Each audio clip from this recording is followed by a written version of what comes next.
Hi everyone, I'm Dale Smith, aka Journo Dale, and we're here to talk about Canadian politics.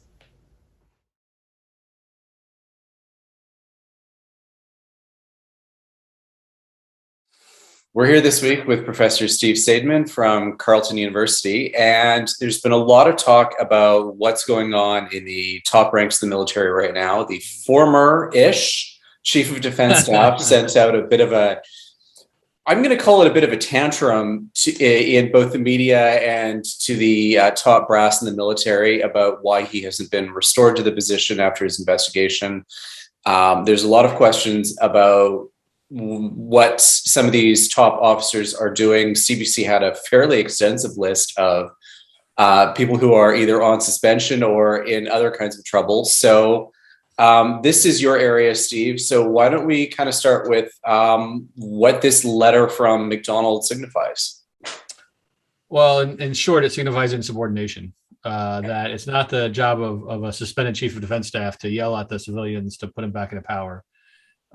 It was incredibly tone deaf, and it showed that he actually doesn't have the skills to be chief of defense staff, because the chief of defense staff is a political actor. He has to be aware of the politics of what he does.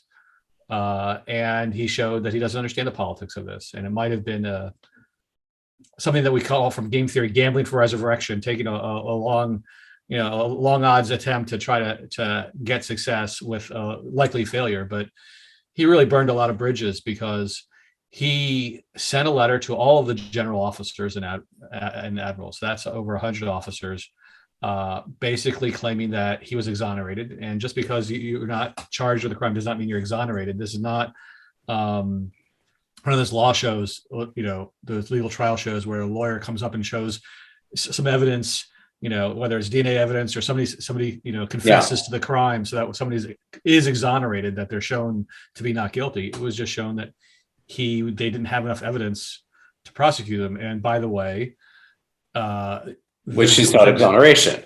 Which is not exoneration, and it's also that the particular process we have is flawed. That as a regular part of the review process, there's a retired Supreme Court justice, this time Morris Fish, does this every 5 years to evaluate the legal system, the military justice system.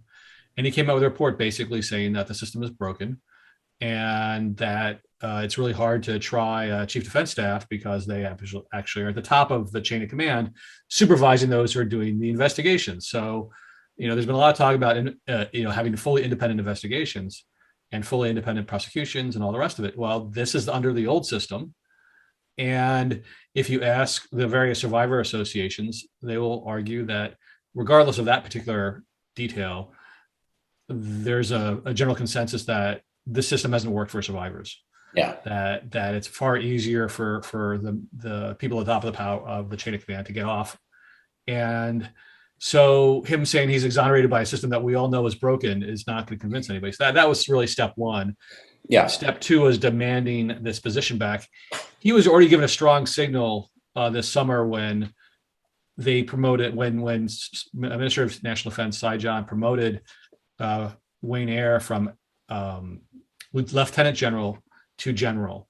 There's only 1/2 jobs in the Canadian military for somebody who has 4 leaves on their shoulder.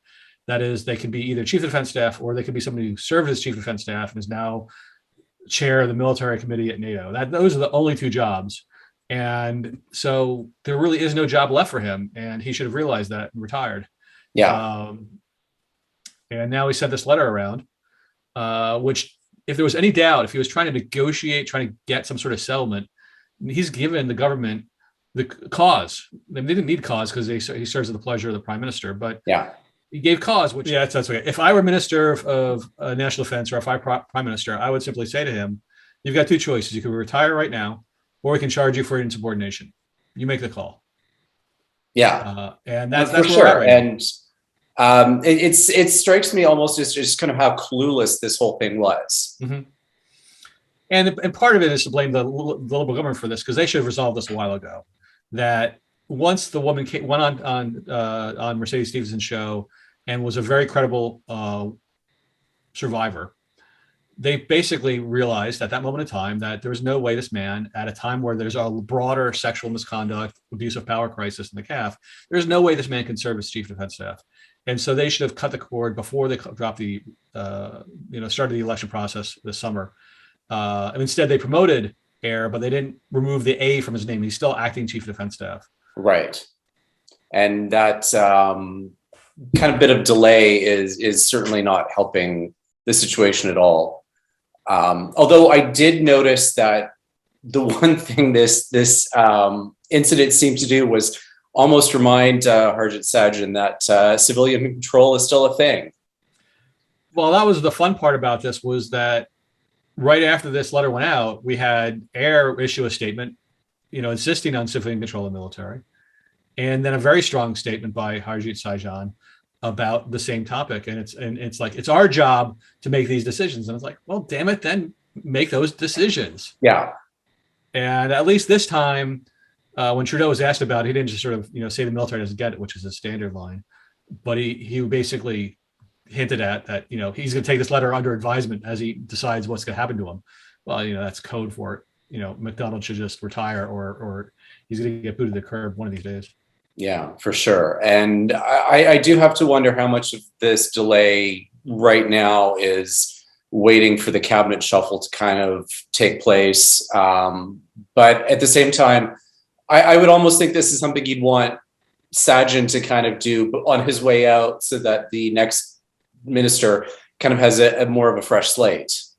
Yeah, I know there's competing arguments behind this. I think that one way to separate it out is you can fire McDonald without making a decision about whether to make Wayne Eyre acting or the permanent chief of defense staff. The analogy I've been using is that in sports, usually you want the new general manager to hire the new coach, so that way the new general manager has ownership. And so if Trudeau's really thinking about replacing Eyre, then it makes sense to have this part delayed until there's a new chief of defense staff. They can make the call, they can get somebody that they're comfortable with. But keeping McDonald around and hanging, he was right in the letter to be upset that he's been left hanging. He's just sort of suffered in silence. Mm-hmm. And he could have resolved it himself, because, again, he should have just retired and kept what little of his dignity that he instead decided to burn last week. Yeah, for sure.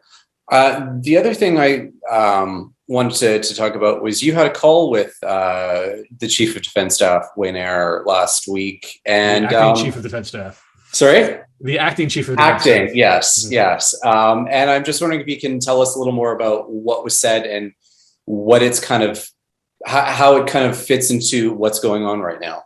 Sure. Well, I got a message from his executive assistant asking to have a phone call. And one thing that separates Eyre from McDonald in his short period of time is that Eyre does consult widely. And I've heard that through the various networks and rumor mills that exist. And so he had listened to my podcast that I co-host with Saideman Lackey called Battle Rhythm. And he wanted to clarify how personnel works now. And so the key part that he wanted to convey was that they've changed how they promote senior officers. That's the generals and admirals. Okay. And that there's now more psychometric testing on leadership skills, on emotional intelligence, on character, that kind of stuff. And one of the big changes is, we've heard a lot over the past 10 years about 360-degree evaluation processes, which means that rather than just asking somebody's superiors how a person's doing, they ask their peers and they ask their subordinates. And apparently this existed before in Canada, but before, the candidate for promotion had the ability to choose who are the superiors, who are the peers, and who are the subordinates. And as you nod your head, you're realizing this is a really bad idea. Yeah. Because then you can, then you can just sort of call, all the potential people who might say negative things away from you, and just get the superiors that you've fooled, the peers who may be your pals, and your subordinates who either, you bought into your personality or are intimidated by you. Yeah. And so the new system is one where it's anonymous, it's blind, it's random, and it's diverse. So The idea is to get a wider array of people to get them, if you've served in many jobs and everybody served in many jobs, get a number of people and pick randomly the people who are evaluating rather than have it be selected by the candidate, and have the person being evaluated not know who the people who are making the recommendations. And the idea is take all this together and compare it to the other people in the cohort, and then you score them and you rank them, and you create two pools. One pool of the people who are ready to be promoted, and the second pool for those who aren't ready. And I assume there's probably a third pool of people who are, this process has revealed people who should be pushed out of the military. Okay. But I forgot to ask about that as part of this conversation. And so that's all reasonable, but it only starts now. This was an air innovation, and promotion season is essentially September and October. And so all these lieutenant generals who are getting in trouble didn't go through this procedure. Right. And so the funny thing is, I had this conversation on a Tuesday, and on Wednesday we had a lieutenant general be suspended, and I think that was Cadieux. I think it was the Army. The person was named Army Chief, or was going to be named, right, the head of the Army. And one of the things that people in the military, people who understand the military, were pointing out the difference between Cadieux's letter and McDonald. Cadieux is like, I don't think I did this, but if you need to put somebody else in this position because you don't think I could do it anymore, go ahead, right? Which is very much the opposite from McDonald. Yes. And so that was one day. The next day was the head of personnel there was suspended. And what's important, which was the second head of personnel. And what's important about that is the head of the personnel is the person who's supposed to largely be responsible for all these kinds of policies dealing with sexual, how to get sexual misconduct out of the military, how to promote the right people, all that kind of stuff. And one of the differences between Cadieux and Whalen, that was the second lieutenant general, is it sounds like Cadieux's thing is historical. So it might have been something he did 30 years ago that might have been problematic, but not awful, which is sort of what is thought to be the case with Danny Fortin, who's the major general who got suspended, right, and is currently suing to try to get reinstated. Yes. And Whalen's thing sounds like it might have actually been somebody from within his chain of command more recently, which makes it more problematic. And that gets to one of the things I talked about with Eric, is that we can't fire everybody in the military or all the senior officers. They all grew up in a very toxic system that had perverse incentives and bad promotional practices and old boys networks and all the rest of it. We can't get rid of all of them.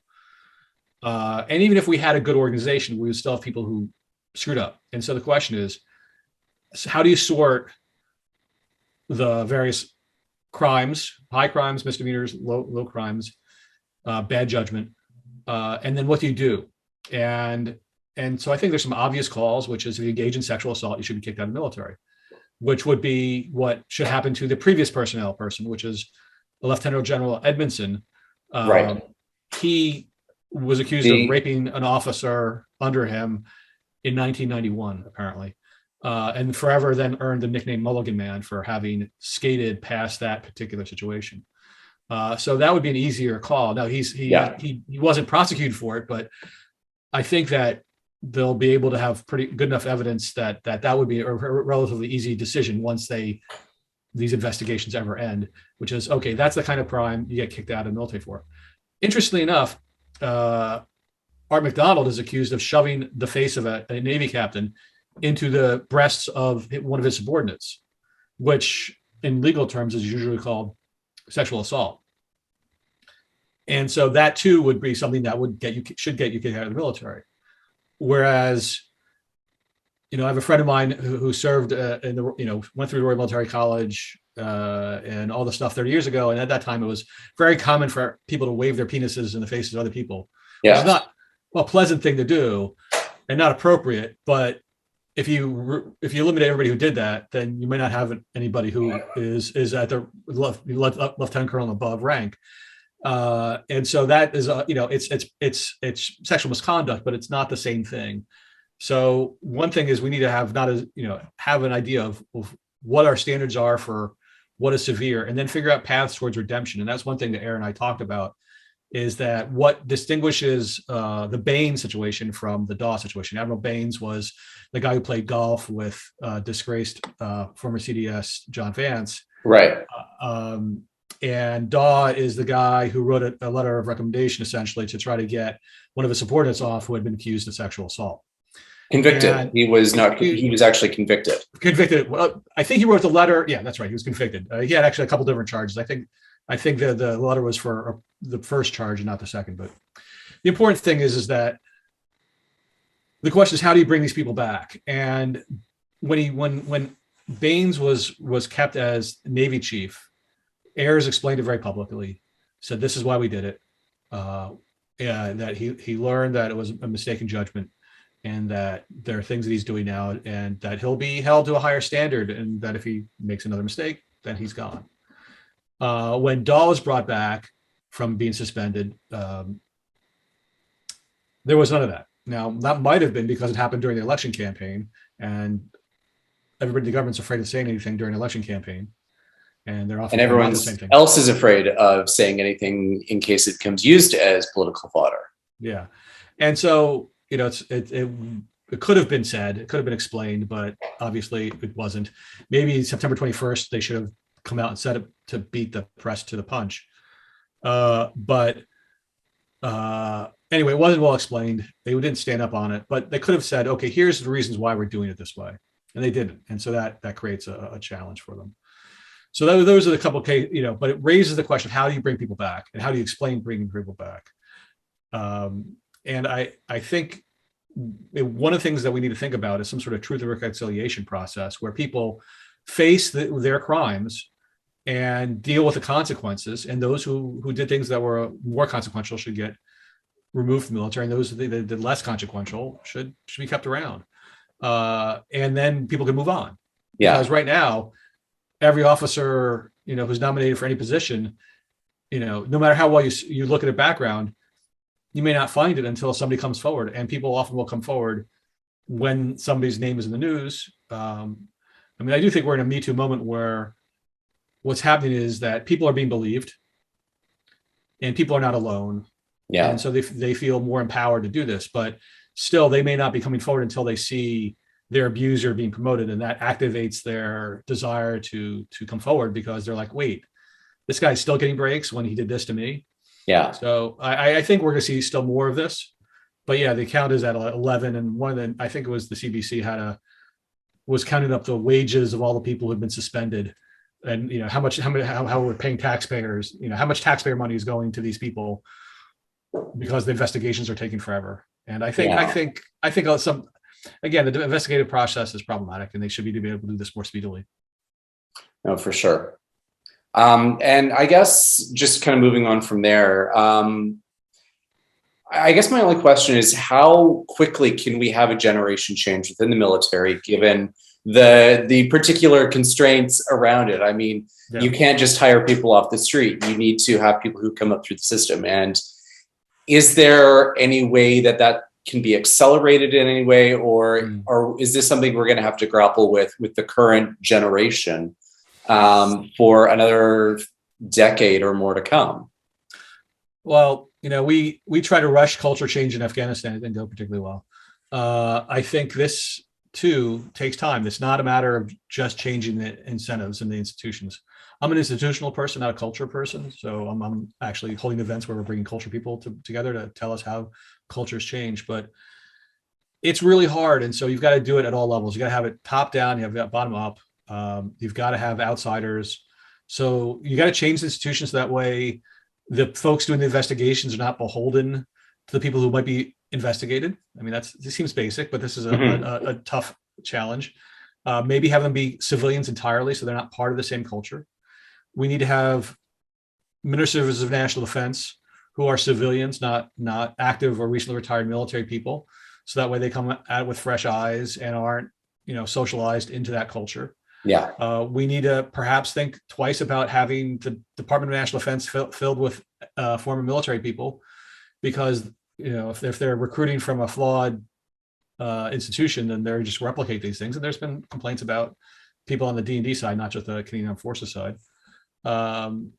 We need to think about How do we do better recruitment? Now, obviously, it's hard to recruit women and historically excluded groups at a time where there's lots of complaints about how women in historically excluded groups are being treated. But so it's tough. But when military, when a soldier says, "Sir, I can't do this. It's hard," the officer usually doesn't say, "Well, you're right. It's hard. We shouldn't do it. We best not to attack today because it's raining outside." Yeah.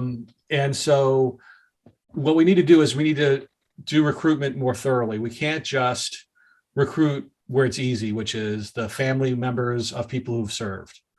And in rural areas, we need to recruit in the cities. We need to change our regulations so that immigrants have an easier time. Right now, we say, well, it's hard to get permanent residents or even people from other countries to serve in the military because of security clearances. Well, the United States for a long time has used immigration as a lure to get people to join the military.